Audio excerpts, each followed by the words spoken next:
You are watching the Bengal Fusion Social Network. তিনটে অন্তত tips দিন যাতে মানুষের এই যে বার্ধক্য ত্বরান্বিত না হয়, খুব তাড়াতাড়ি যেন আমরা বার্ধক্যে না পৌঁছতে পারি। একটু যদি টিপস দেন তিনটে। আপনার হাতে কি আছে? আপনার হাতে অনেক কিছু নেই, কিন্তু যেটা জিন আছে আপনার হাতে নেই। না, বয়সটা ক্রমশ বাড়তে থাকছে, সেটাও আপনার হাতে নেই, বাড়বেই বয়স। কিন্তু বয়স মানে বয়স্ক হয়ে যাওয়া নয়, বয়স মানে বার্ধক্য আসা নয়, বয়স মানে বয়সের সংখ্যায় বাড়ছে। কিন্তু বয়স মানে আপনার তারুণ্যটা তাড়িয়ে তাড়িয়ে তারুণ্যর পরিমাণটাও বাড়তে থাকছে, তবেই তো আপনার বয়সটাকে আপনি এনজয় করবেন। এক নম্বর হলো সুষম খাদ্যাভ্যাস। খাবারগুলো অ্যান্টিঅক্সিডেন্ট খাবার দাবার, তার সঙ্গে ধরুন ওজনটা কমাতে পারে এরকম খাবার দাবার। বেশি ভাত নয়, বেশি রুটি না, কার্বোহাইড্রেট খাবার যতটা সম্ভব কমাতে হবে। প্রোটিন বেশি খাবেন মাসলের মাসটা ঠিক রাখার জন্য। বয়সের সঙ্গে প্রতি 10 বছরে 10 থেকে 20% আমাদের মাসলগুলো রুয়া হয়ে যায়, শুকিয়ে যায়। মাসল মাসকে ধরে রাখতে হয়। মাসল মাস না ধরে রাখলে আপনি ভালো হাঁটাচলা করতে পারবেন না, এবং ভালো হাঁটাচলা না করতে পারলে আপনি হাঁটতে গিয়ে উল্টে যেতে পারেন, পড়ে যেতে পারেন, নেক ফিমার ফ্র্যাকচার হতে পারে, অস্টিওপোরোসিস হয়ে যেতে পারে, বহু কিছু হতে পারে। কাজেই মাসল আমাদের তৈরি রাখতেই হবে।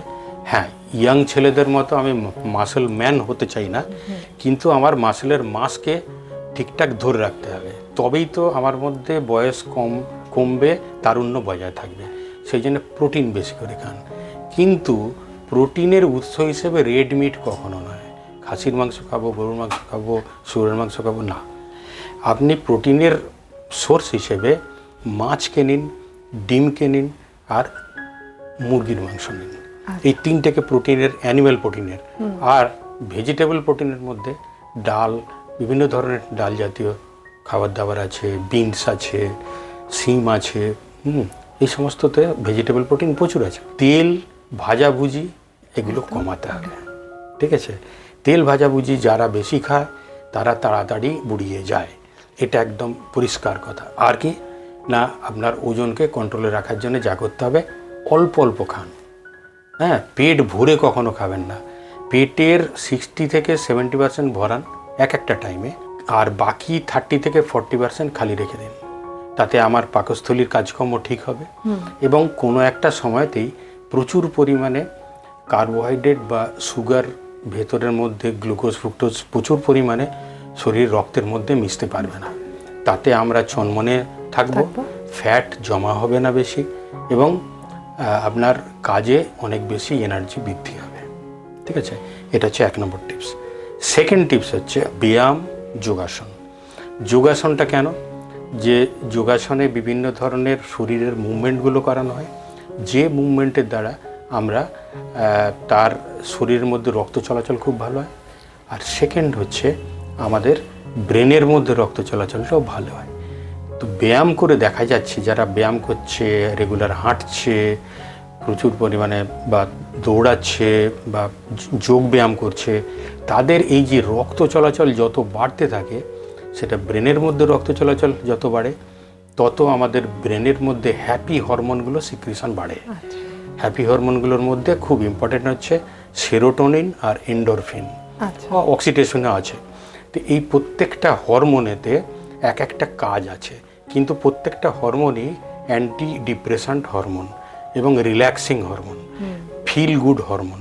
মানে এই হরমোনগুলো, তার মানে আপনি যদি একজন বিশেষ বড় মহৎ মানুষের একটা ছোট লেখা পড়ছিলাম, তার যদি মানসিক খুব ডিপ্রেশন হয়, তাহলে তাকে জিজ্ঞেস করা হয়েছিল কি করেন। উনি বলেছিলেন আমি হাঁটতে চলে যাই এবং আমি স্পিড ওয়াক করি। তারপরে বলা হচ্ছে যে তারপরে আপনি ঘুরে বাড়িতে এলেন, ফিরে আসার পরেতে আবার কিছুক্ষণ পরে দেখছেন আপনার আবার ডিপ্রেশন হচ্ছে, তাহলে আপনি কি করবেন? তখন তিনি বলেছিলেন যে আমি আবার হাঁটতে যাব এবং তার থেকে বেশি জোরে জোরে হাঁটব। এই হচ্ছে কথা, এটাই হচ্ছে বিজ্ঞানের কথা, যে যত ওয়াকিং হবে তত আপনার ব্রেনের মধ্যে হ্যাপি হরমোন ভালো সিক্রিশন হবে, এবং সেগুলো ব্রেনের কোষগুলোকে আরও সুন্দর নিউট্রিশাস করবে, এবং কোষগুলোকে একদম জারিয়ে রাখবে, হ্যাপিনেস তার শরীরের মধ্যে মনের মধ্যে আসতে থাকবে, তার একটা ফিজিক্যাল ওয়েলবিং হবে।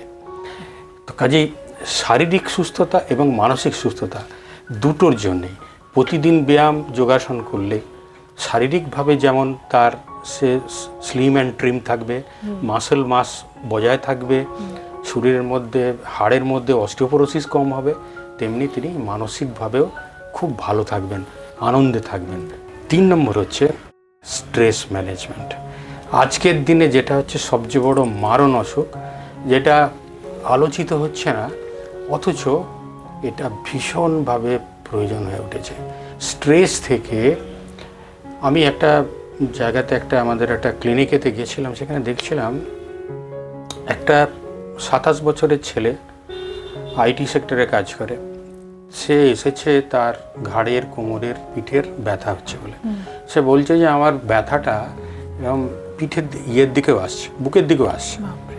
তা আমি যথারীতি একবার ব্লাড প্রেশারটা চেক করলাম। ব্লাড প্রেশার চেক করে দেখছি তার ব্লাড প্রেশার হচ্ছে 180/110, এতটা হাই।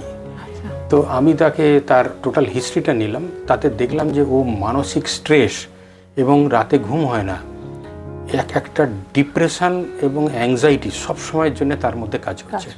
তা তার তো প্রেশার বাড়বেই।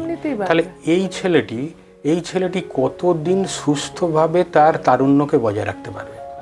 এই জন্য বলছি স্ট্রেসকে আমাকে কন্ট্রোল করতেই হবে। তার জন্য ওই যে বললাম ধ্যান করুন, ভালো এক্সারসাইজ করুন, এক্সারসাইজে স্ট্রেস কমে।